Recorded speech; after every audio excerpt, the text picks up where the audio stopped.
I almost got the other day. All right. So I'm not, it's like, oh, it's the IRS calling. We need your social security number. And I'm like, I'm not that dumb, but I almost got, no. Look at this. I almost got. So here it is. It says UPS. There's a parcel and distribution center, UPS, which cannot be delivered due to incorrect location information. Please update. And there's a link. And I'm like, I've gotten those before and I'm waiting for packages. So I click on it. Oh, see, now this comes up. But at the time, it was the exact like USPS, like enter tracking information. So I enter all my address and stuff in there. And then I go next. And it was like, for a redelivery fee, enter your credit card information. And I was like, wait, this says USPS. The text said I almost got. And I'm like, is it How just much was the delivery service? $3 fee. Oh, they would have fucked you though. Oh, because they would have taken that card and they would have just dumped you upside down. Me up. Yeah, it's not gonna get you very far.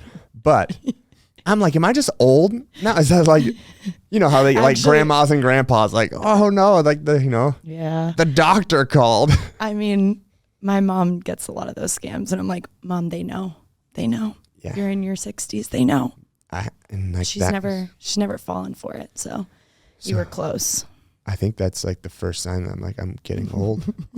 Give them 2 more years, they'll get it out of you. Oh yeah, they're gonna like be like, your Instagram's been hacked, and I'm like, no. My Instagram was hacked, straight up hacked, and they went in and they changed. You know how you have like the verification of like your email, your number? Mm-hmm. They changed it, and then I was getting all these messages in Russian, and I was like, oh. And so I ended up getting, I'm pretty sure it was, he wants my Instagram. So I found their WhatsApp number in my information. So I WhatsApped them, which is probably the stupidest thing on the planet. It's encrypted. And I'm like, it's C Mooch, give me my account back. And they were just like, sure. I got blocked. I mean, it's for $1,000. Ah, it's fucking crazy. How did you get it back? So Facebook or Meta or whatever basically scans your entire face. They have to match your face. So you send a live picture, and then I could be wrong, but this is how they did it. Who knows if it was Russia or actually Meta? I have no idea. Fuck. You might have got. You might have gotten got. How do you know anymore? I honestly, it blows my mind when people are like, oh, everyone like turn off your location services on Instagram or people are going to know where you are. And you're like, yeah, they know where you are. They just know. Anyone who wants to know where you are. Yeah. That's kind of interesting. So midway through, welcome to the Be Fit podcast. Welcome back. I'm your host, Conor Murphy, here joined with the hilarious, amazing friend of mine, Christina Muccio, a.k.a. Mooch. Hello. I'm glad to be here. We got so much stuff we get to talk about today. A lot of stuff. We kicked it off with getting got. If you've gotten got and you are not a geriatric, we'd like to know, because maybe we can beat this thing together. If we join forces. Millennials joining forces. Did you do anything to lose your password? Or did someone just I think I just your password was like Mooch1. Yeah. Well, no, I actually found out that they made like a scam account too. And they had they like either saved all my reels or screenshot all my photos and started posting. And then that account had like 100,000 followers like this. And I was like, damn, do you think they'll trade? How do they do that? I don't know. They pay for it. I have no idea. Oh, they did the fake followers. Money. Yeah, probably with my money. It's fine. Shit. Okay. So where were you born? Me? I was born in Boston. No, early. You were born in Boston, were you? Like suburbs, yeah. Hey, where were you born in Boston? Born and raised in Andover, Massachusetts, north of the city, A-town. And then, yeah, we used to. Used to do that. It's horrible. Used to piece up A-town down. Yes. When Yeah from Usher came on, did you just go nuts? Slammed it. Oh, it was. I think he literally. I literally think he wrote it for Andover High School. I think so. Oops. I think I googled that one time, and it said. For Andover High School. A common misconception is that it's not about Atlanta. It's Andover Contrary to popular belief, it's Andover High School. Andover High School. Not even the town, just the high school. Yeah. Just my high school, yes. There were like 3,900 of us, so who knows? It could have been. So raised in Andover. Raised in Andover, Mass. Yep.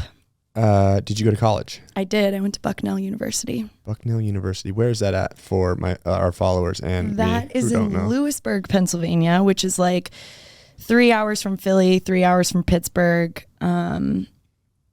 Literally in Amish country, which was actually really cool. Let me ask you a question. Yes. Philly or Pittsburgh? Philly. I don't know. I just know Philly better. Why? Are you a Pittsburgh? You know, I've been One to of my best friends is from Pittsburgh. I should have said fucking I've been to Pittsburgh a couple times and have had an amazing time. I hate their sports teams. I guess I always did because I grew up in Seattle. Well, so I Philly sucks too. I like don't like Philly. Like just in general as like a whole city. I'm sorry. Why? I don't know. Just my experience there. Maybe I haven't gone to the right places, but just like it's like a general theme. I didn't necessarily enjoy it, but Pittsburgh, on the other hand, I thought was going to be like a bad area, and it was fun, very enjoyable. Philly fans, tap in, give Conor some recs. People are like, we don't care that much about your opinion, Conor. We want to hear about Mooch. We should ask Ty that question next time she's on. Philly or Pittsburgh? She usually goes. Lincoln, one. She usually goes to the second answer. So if you really want her to get something or to say it, good to know. Closest one, unless she really wants Who do something. you like better, Dad or Mooch? She'd be like Mooch, right? Well, she calls me Papa, so she wouldn't know. Papa, that's right. It's the cutest. All right. Anyway. So we went to Bucknell. Went to Bucknell. Great school. Loved it. What'd you study? I studied psych and sociology, believe it or not. I love humans, which is also very strange. And Why I ran is that track. strange? Because I don't know. People are weird. They're so dynamic. And I think I get really excited about the layers and depth of people. Is that weird? I don't think that's weird. Oh, I think it's a normal thing for like humans to love humans. You're like, well, I love it. Something weird about me is that I love humans and food. Yeah. It was one of those things where I didn't really know what I wanted to study, so I just picked out of a hat and was like, I like people, so might as well study people. And it was great. It was awesome. Do you think that's paid? That I feel, I'll tell you my opinion afterwards. Do you think that you studying that has helped you get to where you are today, or in the job field that you have been in or currently are in? Yes. I do too. I think it's I think everyone should, out of anything, it's like being able to read or understand or I think empathy is such a big piece of that too. It's like one of the, I feel like, biggest things about leadership is like, if you're empathetic, you have a possibility of being and unlocking like a true leader. I agree. Period. A lot of people think it's just like you're soft, power or this like power aspect is what it has to be. You can't show any emotion. You have to be stoic to be a leader. But I think some of the best leaders are people that I can relate with. Totally. In order to relate with someone, you have to be able to empathize with them. So, so then Bucknell, you were like, I'm coming back to Boston. No, I didn't even come back to Boston. I moved to New York first for like 10 months. Where in New York? I was in the city. I was on the Upper East. The company that I was working with wanted to open an office in Denver. And the CEO was like, who wants to open the office? We went out, checked it out. I think it was like the second day I'd been there. And this was like the joke of my company was that I had never been west of Tennessee. Like literally have never been anywhere past the Tennessee line, which isn't very west. And sent me out for 6 days, and I fell in love with it on day 2. And I was like, yeah, I'm moving here. I'll do it for 6 months. To Denver.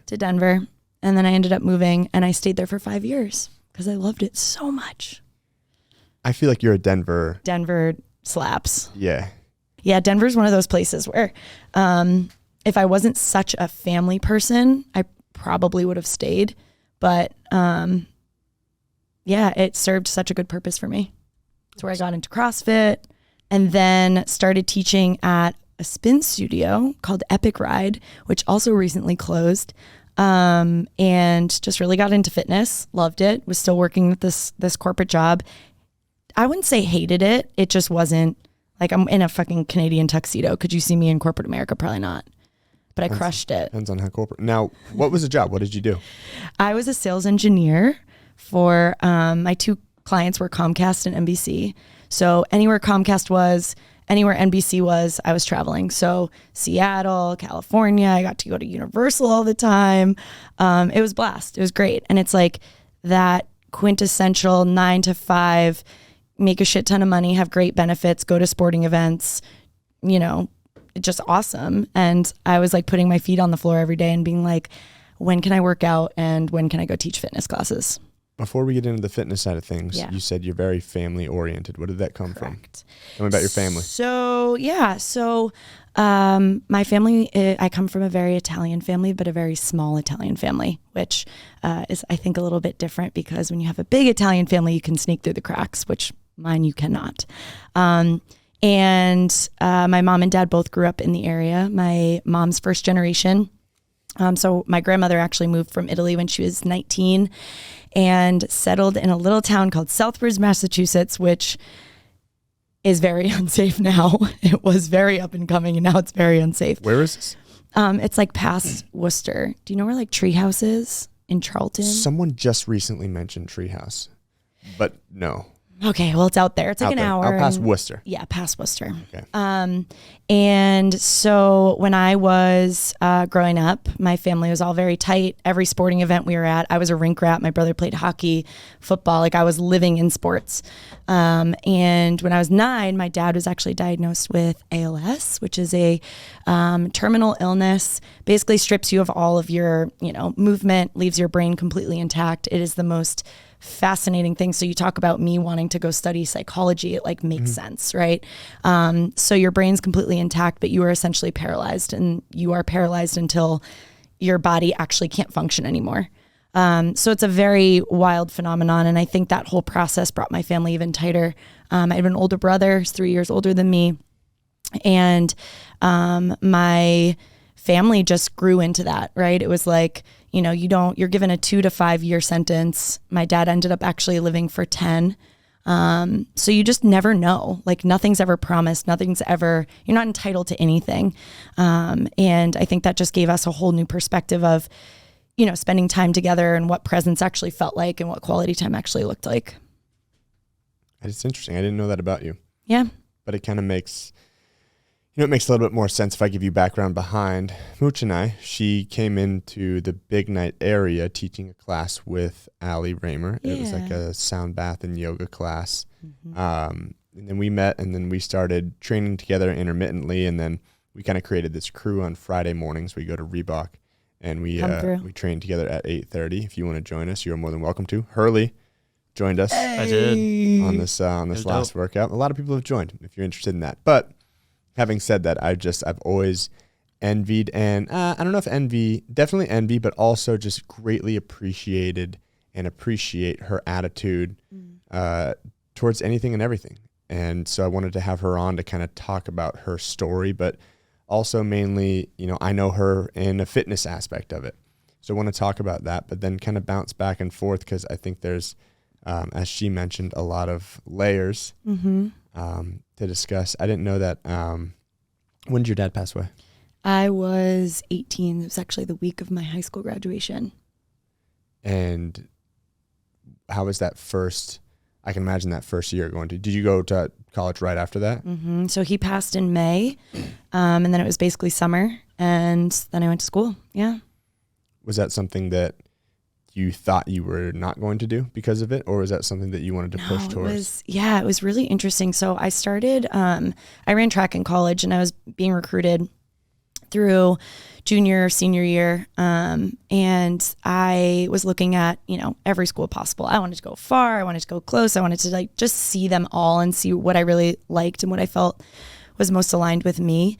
And I actually ended up getting an offer for early decision from Bucknell for running. And my first thought was like, okay, cool. Now I know my dad will get to actually know where I go to college. So it was like a done deal for me. It was like, cool, in the bag, great, tell him I'm going.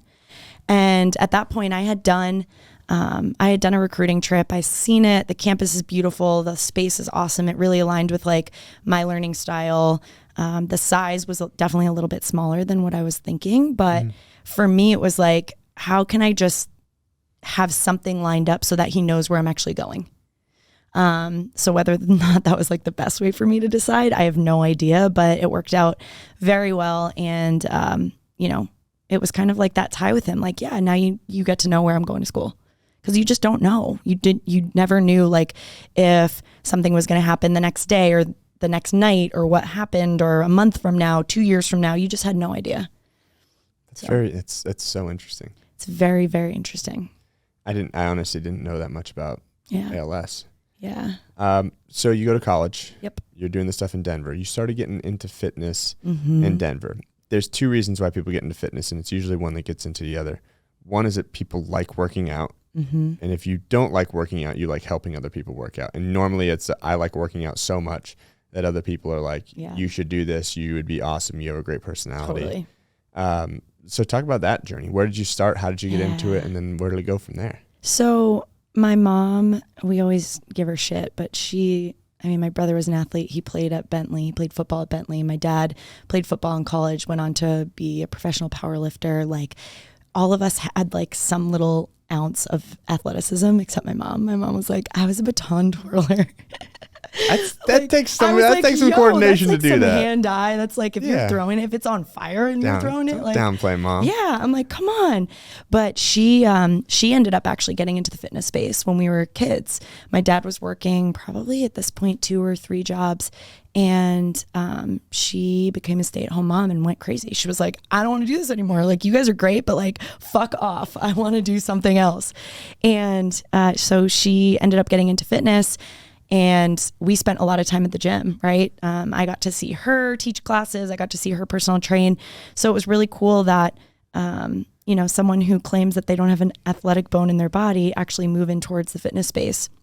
For me, I grew up going to her classes. Like I always thought it was so cool that you get to like listen to music and ride bikes and like yell and sweat. And when I started, after college working out, when I was in New York, actually, I was working out I would go at like 4 a.m. My gym was 24 hours. So I'd go like from 4 to 6, I'd shower, I'd go into the office until like 5 or 6. I would try and go out with friends, and like, I was poor at the time. So it was like sangria for dinner because you can drink and you can eat the fruit for dinner. Like perfect. Smart. Write that down. Strategery. Write that down. And then you'd wake up and do it all over again. So I started noticing that my goals in fitness were actually more important than me going out and drinking sangria for dinner.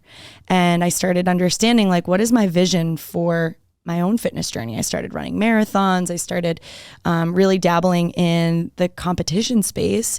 And when I started picking up fitness in Colorado, it was the same thing that you said, Conor. It was like, people are like, hey, you're really good at this. Like, would you ever like want to teach more classes, or like, how about trying this other, modality of fitness, or do you want to go teach there? So it just kind of organically grew. And I remember one of my friends, shout out Kaylee Skoglin, Kaylee Roof now, she went and taught, she went out for Soul Cycle. And I was like, oh, people are doing this like full time. Shit, like I could definitely do this. And I remember having this not even like a jealous conversation with myself, but like a curiosity conversation with myself of like, how is she actually doing this? Because if she can do it, then it's probably possible for me to do it. And that's when I started to like really weave myself into the fitness community in Denver, and then ultimately moved back to Boston. What helped you move back to, or was it fitness that helped you move back to Boston, or what was that? So you talk about Allie Raymer. Yep. I actually went to Bespoke. I was here for, I came back for Christmas, and I went and did a Christmas Eve Bespoke ride. And I walked out of the room and immediately was like, I need to teach her. I don't give a shit. What do I need to do? I was living in Denver at the time. And why? The energy, the vibe, the people, the like watching. So it was actually Katie Barrett who was teaching, and she was up on the podium, and I was like, fuck, like just to be able to speak about, I don't know, fitness, sure. But like when you're up there and you're talking about life, it's like a mindset journey. That's all it is, right? And empowering people to like step into a higher level of their own fitness. And so I was looking at her and I was like, damn, I want to do that. That's me. 100%, hands down, no question. Get me out of this room so I can apply. And I ended up applying. Well, I actually walked out, and Allie will appreciate this. I walked out and I go to the front desk and I was like, what do I need to do to apply here? And she was like, well, you should email Allie. And I go, who's Allie? And at the time, like Allie was like, she still is like a queen of fitness. And I'm like, who's Allie? And the person's like, what do you mean, who's Allie? And I'm like, I don't go here. Just like, tell me where the fuck I need to send an email. Like I'm in it. And applied, got through to an audition, flew back, did my audition, flew back to Denver, found out that I was accepted into the training, came back. And at the same time, I had actually auditioned for Barry's boot camp. Same thing happened. I had taken like 2 classes and I was like, I can do this. I 100% can do this. There's no fucking question that I can't do this. So I'm going to go for it. And I got accepted into the training program. So I was going in training, still living in Denver, coming back on the weekends. Like, you just make it work. Like, you make it work. And I knew deep down in my like just my whole being that corporate America, in the way that I knew it and the way that I experienced it, wasn't for me.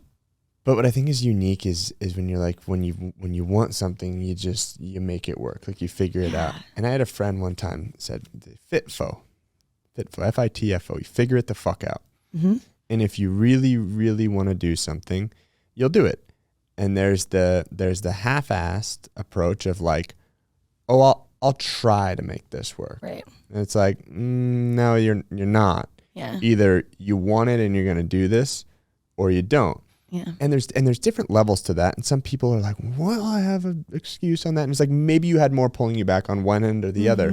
But when you really want to do something, you just do it. Yeah. And you figure it out. And it doesn't matter where you are on the journey. If you're right here, you're the best instructor of all time, and now they want to accept you to Bespoke and Barry's, awesome. Or if you're here and you know nothing and they're like, 100%. Hey, you're going to have to read books, go through classes, do all this stuff to get there. It's like, when you want it, it doesn't fucking matter. It doesn't. I know. I love that. And I think it also goes with saying too, like, it's not like we didn't run into obstacles. Like, there were times where I was like, am I good enough for this? Am I okay to wear a sports bra in public? Like, am I able to do this? Am I able to do that? Am I a good coach? I have no idea.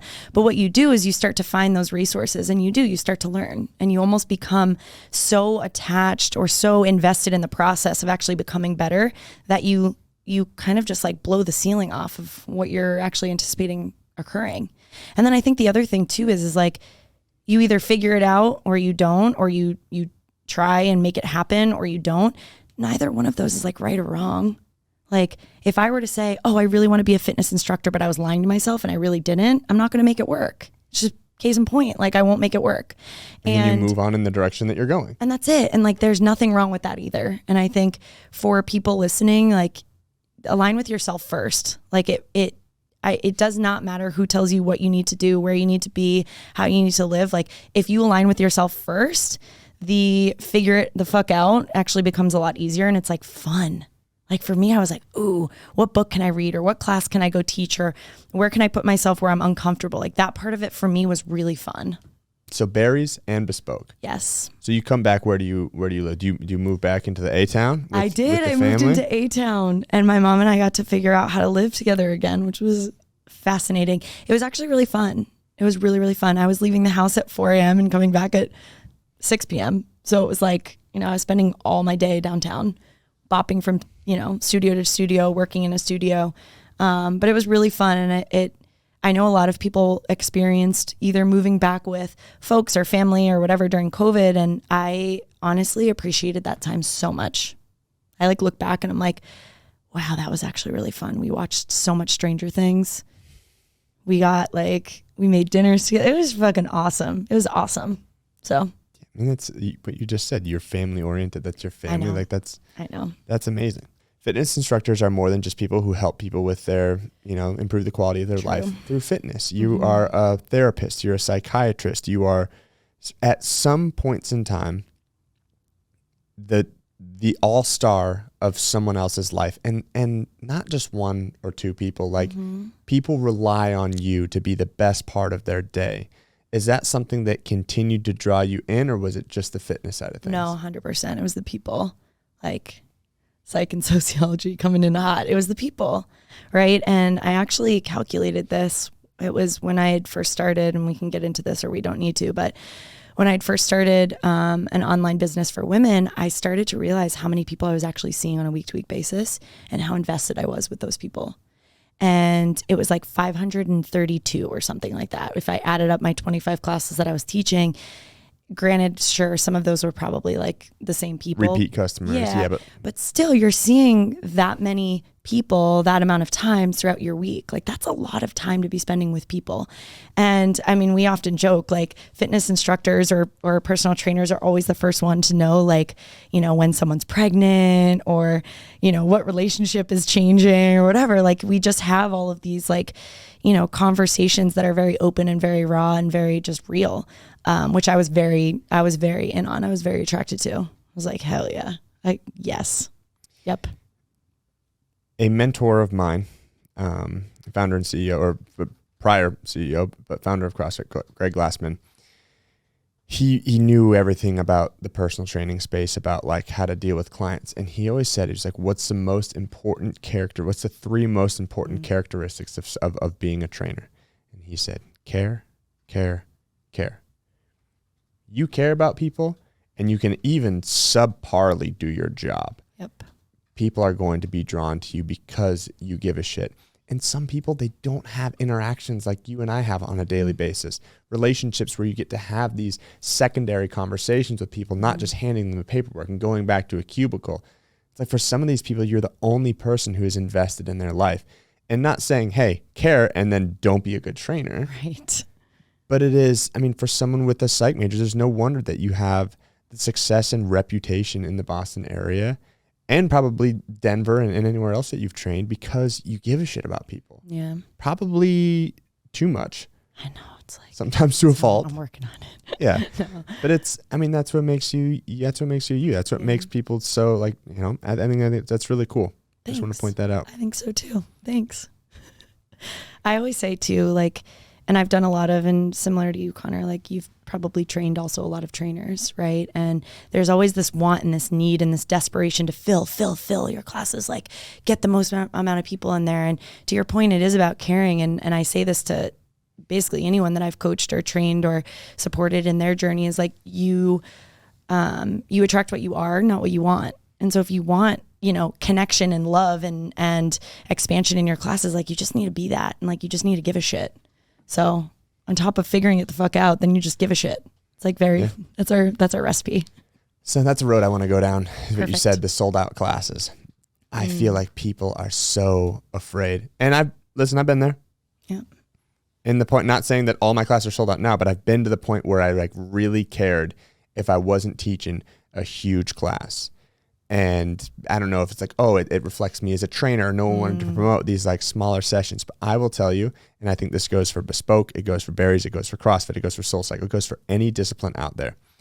You can be a subpar coach and teach an excellent class in a room full of people. You have to be an excellent coach to teach a rock star class to 1 or 2 people. 1,000,000%. And when you find a trainer who gives the same effort for the larger classes as they do the small ones, like that's fucking special. The person who takes the selfie, not with the whole group, oh, this is my sold out noon class, but takes the class and said, we just had a fucking experience together. Like that's fucking cool. Yeah. I'll tell you, and I'm very open about this because I think that's actually really important. 2 reasons. But first, I had a class last week. We just added a 6 a.m. back in right downtown. I had 4 people in my class. It was the best fucking class I've ever had. I got them off the bike. We literally did arms on the floor. We were doing push-ups, right? So it's like, I totally agree with that. I also think the way that the industry incentivizes instructors to fill classes puts like this pressure on people, right? Like if you get paid per head or if there's like some type of incentive to have more people in, or there is an image around like, ooh, her class is waitlisted, right? But I think there's a pressure that comes with the fitness scene of like selling out or, you know, massive crowds. And it's like, to your point, like if you have 4 people and you change the trajectory of their day, you've done your fucking job, period. So. And I've seen, as far as the coaching side of it in CrossFit, I've seen some of the most popular CrossFitters that aren't the best coaches have sold out classes that people are like, that was amazing. You're like, well, what'd you learn? And you're like, well, nothing. But they were so fantastic. I don't know why they had that accent. the person explaining it. But What country are you in? And then I don't know. I don't know where I was. I was in the A-Town. Was where that was actually. Shout out Usher. Usher. And then there's these other trainers and I'll talk about it from a CrossFit side of things, so I don't hurt any feelings from people in Boston. Don't talk about my people. And there's these trainers who are like unbelievably knowledgeable, can help. Like people will leave classes being like, I had no idea that I was making this movement fault and this, and here's a more efficient way to do this. I feel like I got so much better. I want to learn. I'm inspired. But they're not the people selling out these classes because it's like a popularity contest. But it's like now it's with Instagram and TikTok, it's hard because is it who can learn the most and be the best trainer, or who can market or promote themselves the best by posting reels of, and I'm there with you. I'm taking my shirt off, posting reels, posting shit that that's like. You drinking slate milk, talking about pooping your pants. We were talking about pooping your pants earlier, so. And it's funny. We don't need to go there. I don't like the one time that I like really thought I was going to poop my pants from milk is I did a paleo challenge. And I've got these it's got these like Facebook messages. I only go on Facebook to see the memories. And it was like the first time I did a challenge. I was on like day 4, 10 years ago or something on it. Geez. And I'm like talking about my journey. So I did this paleo challenge where I cut out, it's meats, vegetables, nuts, and seeds, some fruit, little starch, no sugar, but also wholesale elimination of dairy and legumes because of the allergic or autoimmune reaction that some people can have to it. Mm-hmm. So I cut milk out. And I was like drinking a gallon of whole milk a day before that, or at least a half gallon. I wanted to get big, and it just, Yikes. I want to get big. And so I cut it out. I felt wonderful. Like I didn't need to be drinking it. And then I drank a full glass of milk after it. And I'm like, oh man, this is going to taste so good. And was like 45 seconds where it was demolished. like, I'm going to poop my pants. Were you working out? No, I was actually in my house. Oh, thank God. I have pooped my pants several times working out. I've heard your one story about pooping your pants working out. I didn't know there were several. Can you count them all on one hand? Yes, one hand, or at least like full, like enough. You're not selling our Friday 8:30. Well, come work out with us. He doesn't need to. Come work out with us. You won't be. You won't be the most embarrassed. Come on down. Conor will poop himself. What we were talking about is because Matt from Starbucks actually didn't put the right. It's okay. Milk. Matt was doing the best he could. And that's not true. Don't give him an out at that. He put the wrong milk in there. He wasn't doing the best. If that's the best he could, he needs to stop fucking working at Starbucks. He put whole milk. It's supposed to be. I had like 7 sips too. I was like, I can probably flirt with this. So if at any point in time we cut out and it's just me talking about nothing, it's because Mooch either has to poop or has pooped her pants. Is going to clean herself off. Anyway, yes. slate milk. Yeah. Teaching. I mean, well, I guess the slate milk isn't, but it's like the one where it's like, try this new like ab exercise trend. Yeah. And it's like, that's not what you're doing for training, man. You're fucking doing the stuff that isn't sexy, but we do. But, and again, we all do that, and it's, but now it's the world we live in. It's what we have to do. Yeah, I know. And it's, I guess, coming back like full circle is like, you start to realize when I don't know. And when I first started in fitness, right, I started following the people that I wanted to learn from and see and follow and experience. And then you meet them in real life and it's different. So it's like coming back to like the top 3 things, just fucking care. Yeah. Right. And do the movements that if we want to get into like the body side of things, it's like half of that shit I wouldn't do in class anyway. I wouldn't do it on my own. So it's like, if you're not going to, do the exercise that you're doing without a camera in front of you, don't do it in a class. Heard it here first. It's mind blowing. You know who you are. Don't come at me. All right, but let's talk now. You had mentioned it. You'd said when you started training, you did like a women's. Yeah, I started with my business partner in 2018. I started a fitness, life coaching, talk about poop, gut health, online community. It's gut health. You talk about poop. Okay. Well, is that like one of the is that Yeah, like, we that was actually like had like a poop diary. the third thing you mentioned. This is that. If I go to your website, are you gonna say I'm that? just giving Matt a shout out, okay? Okay. And yeah, it was awesome, and it was at a point where I was trying to identify what were the aspects of fitness that I really loved without teaching 25 classes a week and just completely running myself to the ground because I was losing my voice. Oh yeah. I was, if you listen to, we used to have a podcast actually called 90 Day CEO, and like the first podcast, I literally sound like I'm being strangled the entire time because it's just like that was me. And started really thinking about what are the things that I do love about the fitness scene that I can almost take into a space and a community for women to really empower them to live, life without BS. So that was the first business, and it was really fun. I mean, one of our first launches, we had 54 people in it, which was awesome. And 49 of them were from my classes. So it's like, it's the community and being able to like give them a next step and a next, talk about depth. It's like taking them a step deeper, right? So it wasn't just about getting them in a room and working out and pushing them and encouraging them. It was like, how do I now give them tools and resources to do that in all aspects of their lives? So we just talked about this the other day, and in a different respect, but you're like 49 out of the 54 were your clients. And people are like, oh, I need to get into the fitness space for this. It's like, no, they trust you. You're a trusted source. And it's like, cool, you got 5 from marketing in some way. Right. But, you're not going to get selected as the trainer for someone if you're putting out there like, here's all this great stuff.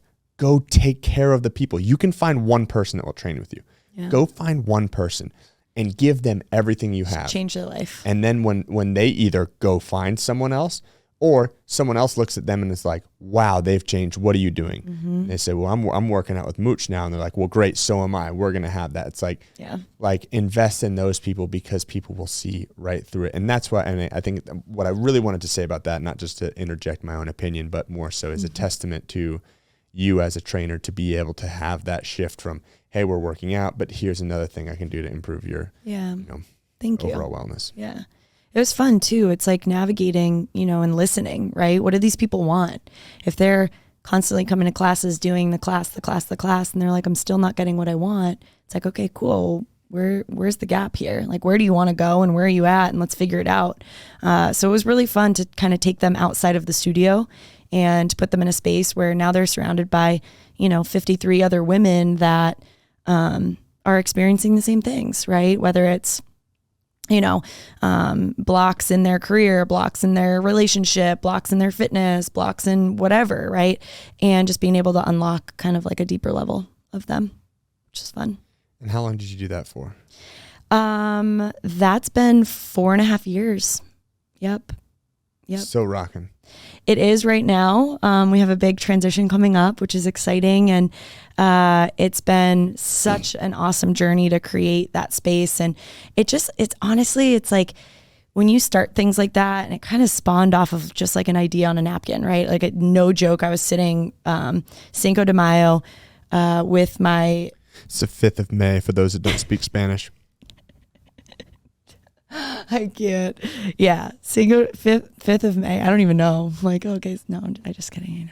It's the 5th of May. Okay. So we were sitting, we drew up a little like idea on a napkin, and when we drafted it up, it's like, cool, that's going to be like a fun thing to offer. And then it was like not to talk numbers, but like the just the size and the almost like aftershock of creating it was like, we were $1 million business in 13 months just because like we fucking cared, right? You care. And people are like, hey, you should hang out with Mooch. Like she created all these new things in my life and she cares. Go. Right. So it's really cool to see, just how you show up for people and how they show up actually back for you, which is awesome. That's amazing. Yeah, it's cool. And you're still teaching? Still teaching. Yep, we're getting ready to, Bespoke's just about to open their next location in South Boston, which is really exciting. Is that the one? I went to a class. You went to the Carly tent. Byron's class in the tent. Yes. That was the one across from tent's Pickle. Still kicking. Yeah. Yep, the tent is still kicking for like the next month. Yeah, it's going to get cold out soon, huh? Oh, we've been there for 1.5 years. We did the whole winter out there. Just riding in parkas? Just crushing it. It was snow cycle. That's pretty cool. It literally was cool. Yeah, it was freezing. Yeah. So then what's next? What is your, not like, hey, what are your next moves? Yeah. But what have you not, it seems like you've kind of, and I don't want to say like checked all the boxes, because there's there's 100 million people that have, that are pre-diabetic or diabetic in the United States or in the world. And, that's bad. So there's a lot of people that we can help, but what's next for you? What's like on the horizon? What do you want to do? Yeah, I'm feeling very much so wanting to get back into fitness, but from an athletic standpoint. So working with athletes, I think there's a massive gap between athletes leaving their sport, having no idea what to do, finding a network for them, making sure that they're supported. And I think there is, and we've kind of talked about this off the cuff, like the mindset of athletes when you come out of, the 6 a.m. practices or weight lifts and then, after school practices, you have this routine, you're given this like set of instructions to be like, here's your blueprint to succeed. Now act. Right. And then you graduate. And if you're not going to like the league or going pro, it's really difficult to find your way. For me, it was let me just completely beat my body up, wake up at 4, work out until 6, go to work, drink, sleep for 3 hours, do it all again. Right. But that was my like routine. That was like what made me feel whole and what made me feel worthy of like, I don't know, what my life was turning into, right? And I'm just feeling like this pull to get back into that, definitely the fitness space, but more of like emotional fitness too of athletes. Yeah. Have you, and this is more so in a regard, but I relate it very directly. You read the book Atomic Habits? Yeah, you told me about it. We talked about this. Yeah. It's just when you mention that, it just, and maybe this is more so for the listeners, it kind of talks about how military, it's like, you wake up on time, you have PT, you have to shave, you have to do all these things. Your uniform has to be in order. There's all these different steps that people are like, I hate this, but it forms an identity. And why I think there's such a struggle when people get out is because there's this trend of, I'm going to get rid of all of this. I don't want anything to do with this. And people lose who they are and they lose their identity. And when whether it's military, whether you are a collegiate or pro or even semi-pro in anything, when you have created or made that your life, not just what you do, but who you are, man, people lose that or it gets taken away from them and you are fucking lost. Yeah. Yeah. I think there's even when you're, a part of a team and maybe you're like the star, right? MVC star athlete comes out of the Merrimack Valley Conference. You go to, college, you're still a star. You're the top, you're the top, you're the top. You build up this like resilience of like, I always will be the best. And then you get into the workforce and you're like, fuck, I'm not the best anymore. And what is the dynamic that's created, whether it's, on a team or with your manager or whatever? It's like there's so much to uncover there. And I think what's lost too is not even the routine and like the logistics of being on a team or being in sport, but it's like, what are the tools that you learn as an athlete that can actually be applied to your life? And why are we not connecting those dots for athletes to make sure that they know, like, yeah, actually a lot of companies want to hire athletes because of X, Y, and Z and what you've learned. It's not just on the field, it's all the other shit off the field. So I think that's, definitely something that I'm feeling very excited about and interested in getting almost back into. Yeah. I think that's incredible. Yeah. And I think, from any aspect, that's going to be, if you start or do anything, you're going to have that level of care in it. Yeah. And I just think it's super special. Yeah. Thank you. I'm excited. On a lighter note, I want to talk about the raspy voice thing. Okay. All right. Because you said when you're teaching a bunch of classes, and I don't know, maybe I had this discussion, with Hurley months ago. We were talking about, what I find attractive on a female, and the like if someone has the ability to do 50 unbroken pull-ups, I find that attractive. Not the actual feat, not the actual being like I can do this, but the dedication that it takes, because no one just happens to get that. Yes. No one is like, oh, hold on, let me give this a shot. Yeah. Oh, did it.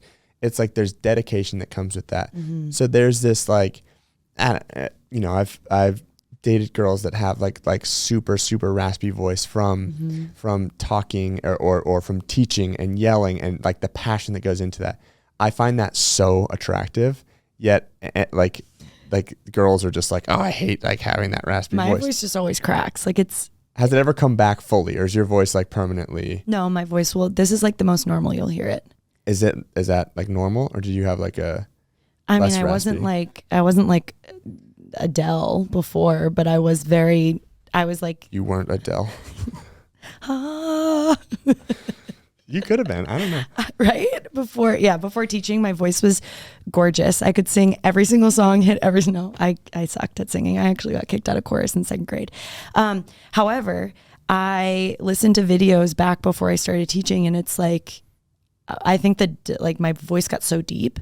But even in college, it's interesting. I worked for the school, and I was a student caller. And so I'd call and ask, alumni for money and like donate to the track team and whatever. And I would get these guys that would like literally keep me on the phone for 20 minutes. And they'd be like, by the way, I love your voice. I'm like, God, I got got. I was got. What were they really paying for, Mooch? Honestly, I'm like, give me your money. Great, cool. Like, yeah, but, they're like, how much do you want? Yeah, it was bad. But when I first started, really teaching, like to your point, yeah, you're just so passionate that you're like, when I get excited, I get louder. And when I love a lot, I get loud. Like I just like, it's like my whole vibration lifts, including my voice. So like when I first started teaching, that's all I did was fucking yell, just like hammer. And I started teaching, what was it, end of June. And by August, I was on my first voice rest. I completely fucked my vocal cords to the point where they were like so swollen, I couldn't even make noise. So I wasn't talking. I was on voice rest for 7 days. Couldn't speak. What is voice rest? Is that a prescribed thing from a doctor, or Yes. is that like you're at a fitness thing and they're like, you're on voice rest? No, I went to Shit ain't right. No, I went to Mass Eye and Ear. Was it Mass Eye and Ear? Yeah, I think it was. And they skip the nose. They just go eye and ear. Yeah, they just like whatever. And they stuck this really like disgusting long cold camera down my throat, and they were like, you got to stop. Like, it's either you're going to end your career. I'm like, but I'm 6 weeks in. What do you mean end it? Like, absolutely not. You had nodes. Or awful nodes. Like, I'll show you the picture. They're horrifying. Okay. I believe you. Hurley wants to see them. Also, They're my pride and joy. I'm also okay. Pass. No, and they were like, yep, 7 days, and then we'll check you again. So I got myself a whiteboard, and that's how I would have conversations. But I lived with my mom at the time, so I was like, we could just like kind of just vibe, like not speaking. But it sucked. Yeah, it sucked because you can't teach for a week. You're not getting paid for a week. You're losing, your time slots, right? And it's this whole thing. So it's like forcing yourself to get back into it. And, there's a lot of pressure with it. But yeah, the raspy voice, it definitely got worse in college. I was one to like stand on tables and yell a lot, like sing. That's just like how I'd get excited to like go out. And I started to lose my voice. I think that's literally when I got nodes. I was in college. Do you ever lose your voice when you exercise really, really hard? Like you have a really hard workout? Yes. I do too. Sucks. I don't get it. It burns. It's a different feeling though, because when you have nodes, you actually feel like you're internally being like strangled. Versus like that for me was like burn. Yeah, blood capillaries. Is that what it is? Yeah, that's why when people are like, oh, I like taste blood in my lungs, you're like, that's because that's what that is. Sick. Yeah. We love it. So now you know that. Yeah. So the voice has been a work in progress. Are you happy with where it's at? Yeah, I feel great. I mean, it cracks a little bit, but it's all right.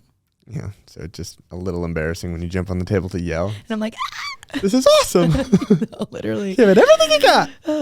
Yeah, no, that's me. From What's that from? I Love You, Man. Yeah. Everything you got. That's literally me. Yeah. That's such a great movie. It is a really good movie. Couple good comedy movies. What do you like? I'm Dumb and Dumber through and through. I just love Dumb and Dumber. You like the movie? Okay. What else is Dumb and Dumber? I don't know. You just said I'm Dumb and Dumber. I Really? got you, man. Sorry, that was a bad joke. What's your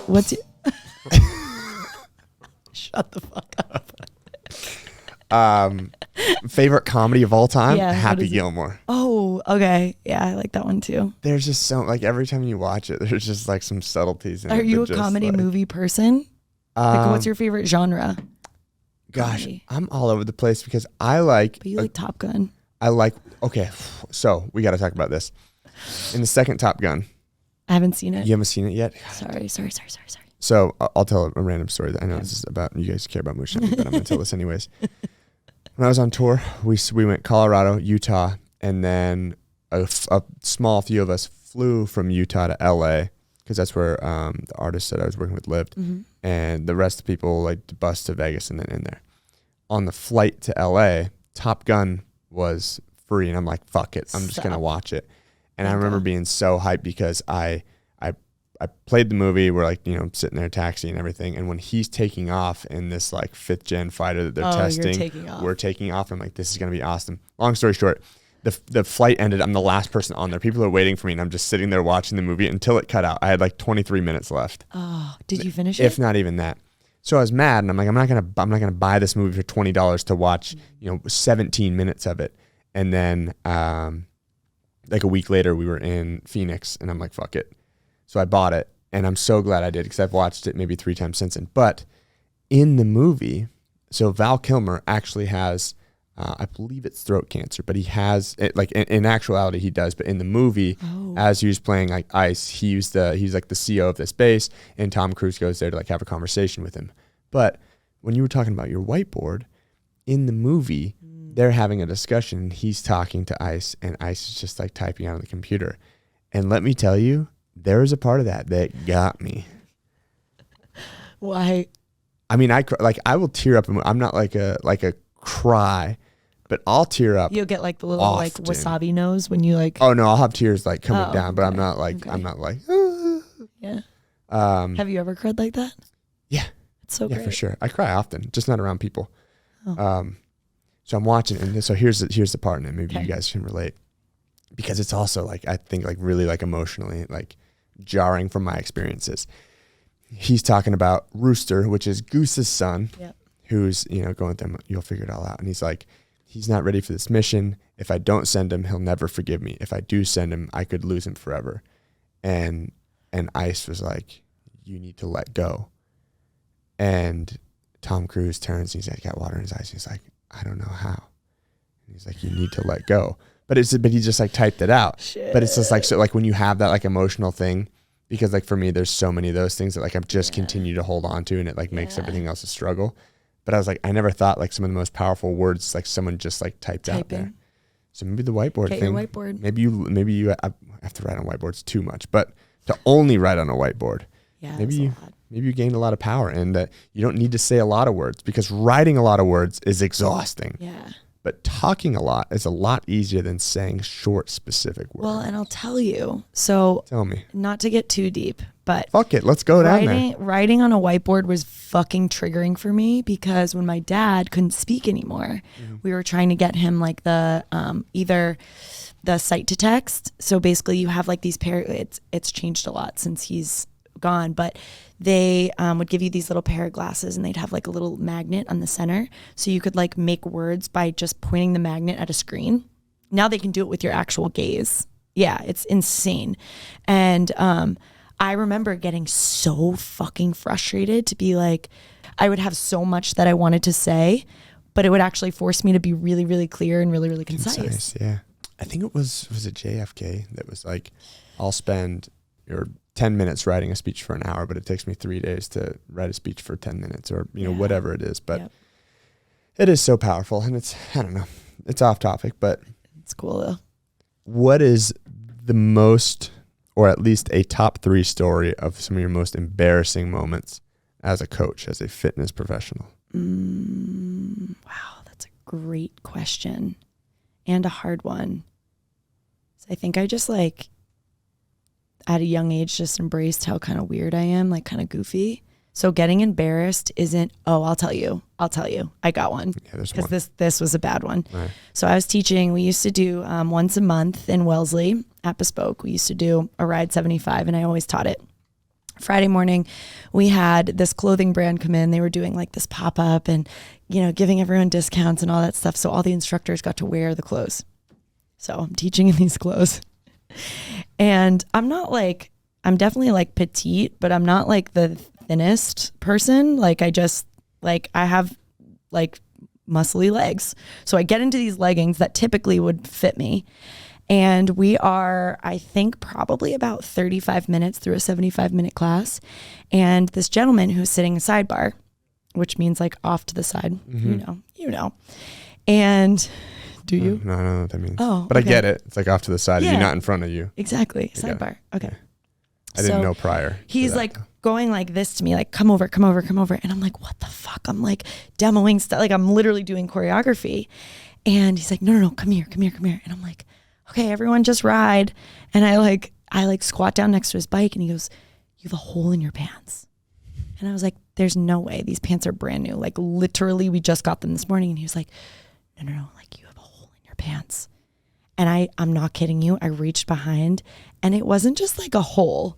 My entire ass, my entire being on my lower body, it was split. It was about a 2-foot rip down the seam of my butt crack. Like literally my legs were like just completely ripped in half. And I was like, I like remember like trying to like feel for the hole and I was feeling my own butt cheek. And I was like, shit.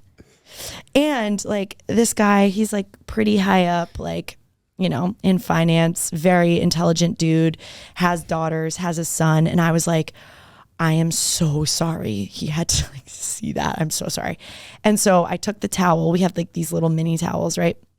And I wrapped it around like the back of my body and just tucked it into my pants and just kept teaching with like my entire butt cheek on a towel. Did you call it out afterwards? Be like, hey. Oh, I told everyone. I was like, please like give me my space, but like my pants are completely ripped. Just please let me like finish this class. And I get off the bike a lot. Like I'm walking around, I'm like talking to people. I'm like, turning people's resistance up. And I just fucking sat on the bike and I was like, don't ask any questions. I don't want to talk. You're going to do as I say, not as I do right now. But like even then, like you're embarrassed for like a split second. And I do think it's all about like the energy that you bring to it. Like, cool, I'm human too. I, poop my pants and rip my pants. Like it's fine. When did you poop your pants? We're not going there. I ripped them. You said pooped your pants. Well, I'm just saying in general, like you're human. It happens. When did you poop your pants? Not in this recording studio, I promise. Have you? Within the last 5 years? 5 years, no. It was within traumatic. The last 7 years. Let's hear it. I really don't think I can. We'll have to do a part 2. What do you mean you can't? I don't want to share when I shit myself. Why? Because we're almost, you were checking your watch at the end. I don't get embarrassed. Maybe I'm a little embarrassed right now. Straight shooter.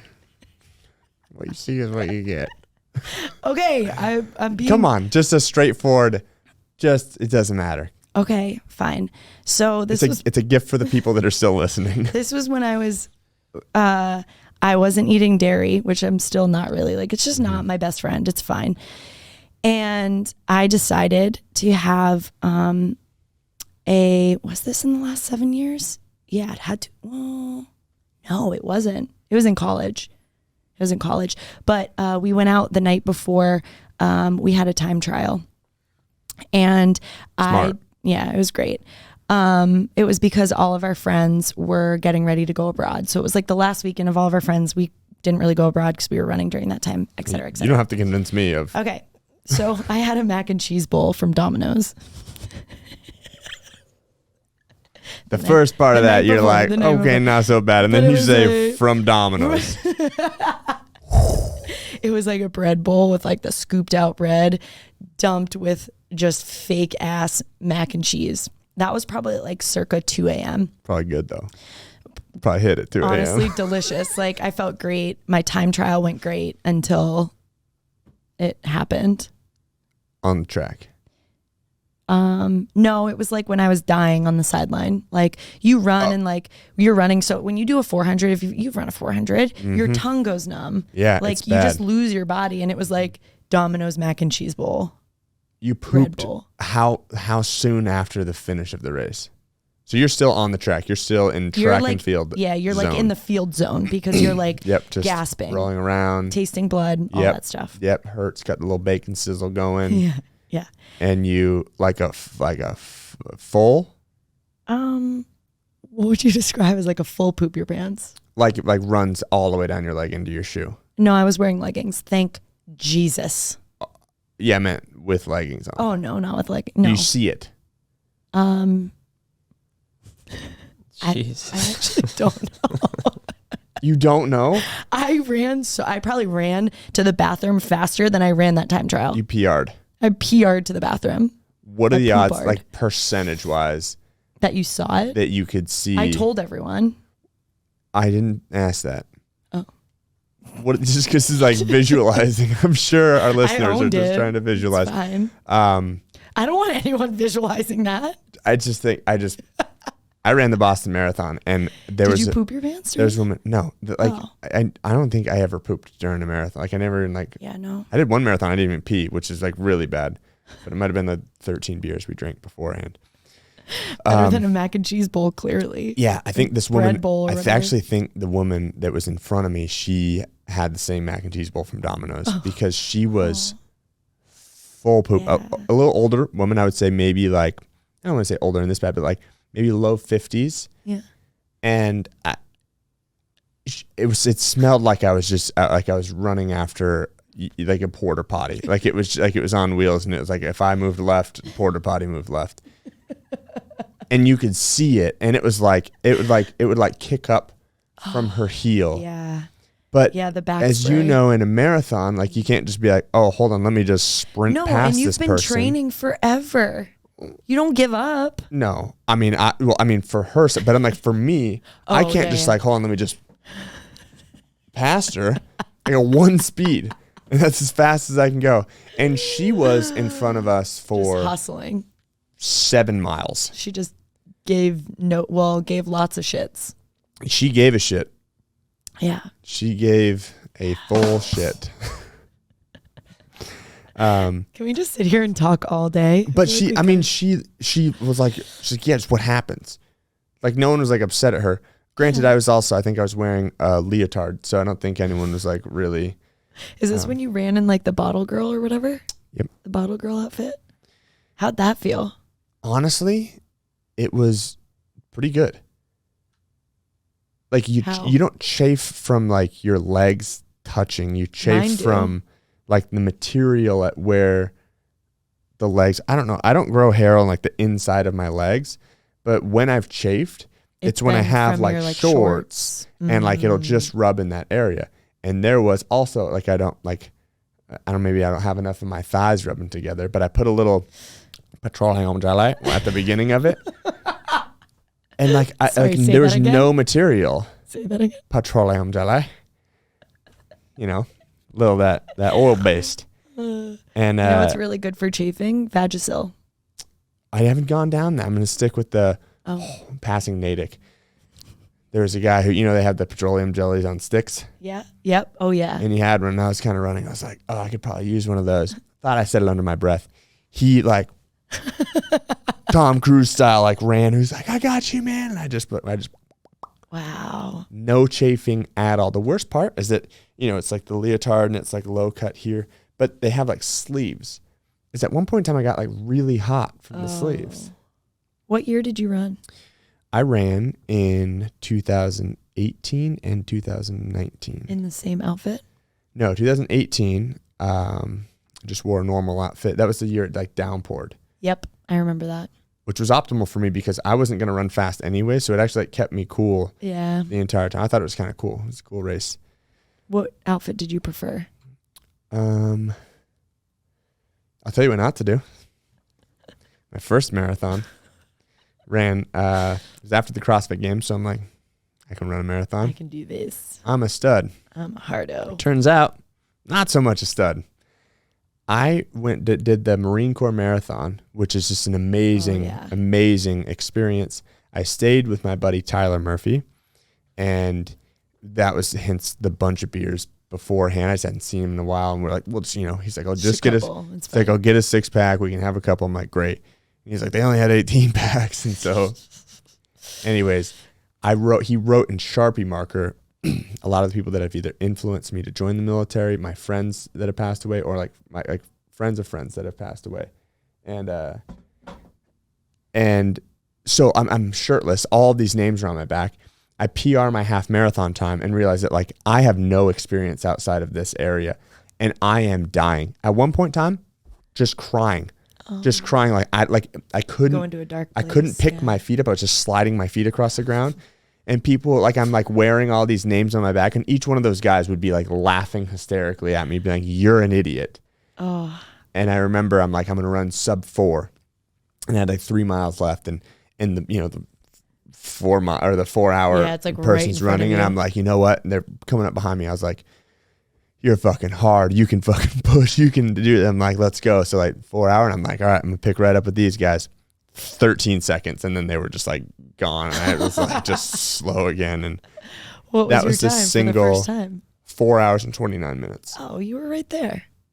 I ran a half in an hour and 42. Oh, Yeah. well, Yeah. And then that second part, just, that's the CrossFit brain. oh yeah, it was bad. It was so, and I didn't train at all. Yeah. I ran a 5K like the week before. I was like, should be all right. Just gotta do like, Legs move. Yeah. just gotta do fucking 8 more of those. Should be good. Oh, Jesus. Anyways, what was your best marathon time? I ran in LA, and it was a 3:33, I think 3:33 or 3:34. Yeah, it was fun.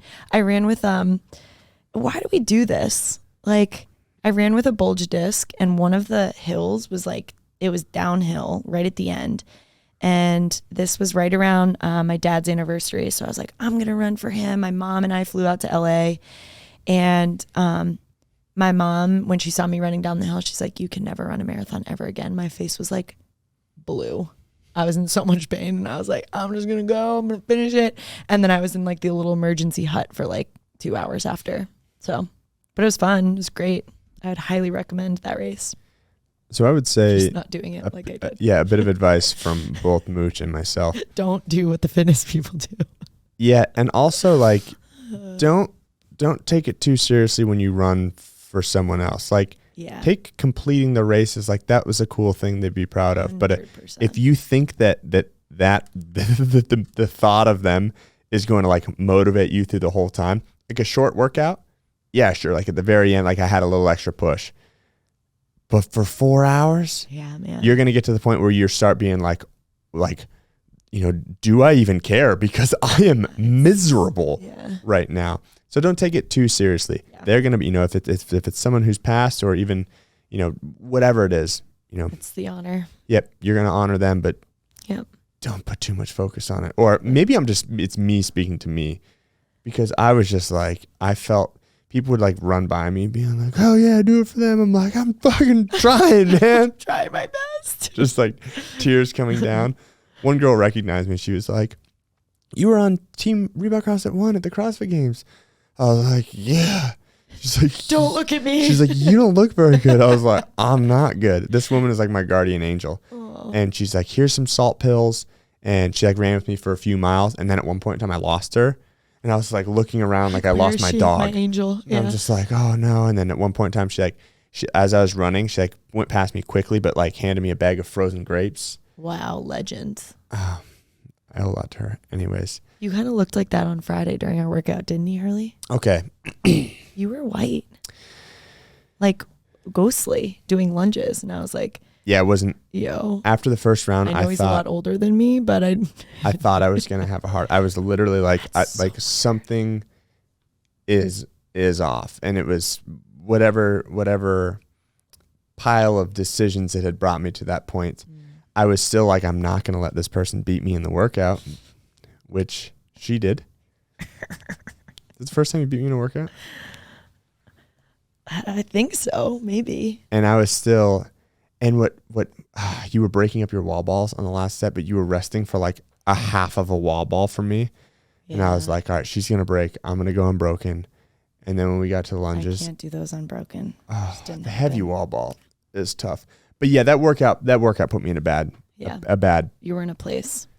Yeah, I was. We recorded you needed in frozen here. grapes. I was bad. I thought I like broke ribs. I was at my house and I was just like, I might need to go to the hospital. It was bad. But you know what? We're here. Came back. Tell the story. We're here to tell it. So, what do you recommend? We talked about movies kind of as a joke, but if there's a book that you think people could read relative to kind of the stuff that you're doing, something that's relevant that could benefit. Yeah.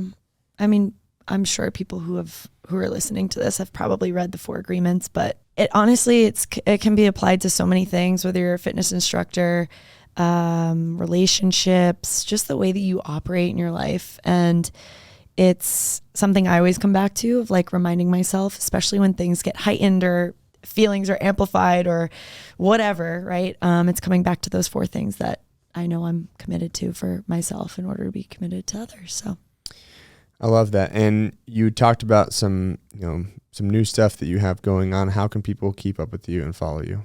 Just on the gram. What's your Instagram? Mooch. Don't hack it. At C Mooch. Mooch. Mooch. Mooch. Yep. So amazing. What about all right. So on the gram, got some new stuff coming. Easy. Yep. Podcast coming out. Yeah, just kind of like leaning into, I'm getting married next month, so creating some space. Yeah. So, holding out some space. We're going to take like 6 weeks, travel around. And then when I get back, I will be diving into more of the goodies. So when you guys are traveling, I'm going to get so fucking fit that when you come back, I'm just going to smash you. No, there's some great CrossFit places in Bali. That's where we're going. Love that. My friend just opened one, so nice. I'll be there. Well, thanks for having me. Thank you so much for coming on. Yeah. You can follow us at Big Night Fitness on Instagram and our YouTube channel, which is just type in Big Night Fitness or the Be Fit podcast. As always, if you have any questions for Christina Muccio or myself, feel free to leave comments. We will always reply to the comments. DM her directly. It may not be the very same day or in that exact minute, but we will always get back to you guys with any questions or comments that you have. If there's anything else that you want to learn or know about her, reach out and ask her. We can have her back on maybe after that. Maybe we'll check in after the traveling. Maybe, yeah. Yeah, let's do that. We'll report back on how that Friday's workout went, and then we'll record on Tuesday. Perfect. All right, guys. Thank you, as always, for tuning in. We've got an awesome episode for you next week that involves over 100 pounds of weight loss in less than a year. Stay tuned. If you can do it, you can do it. Love you guys. Cheers.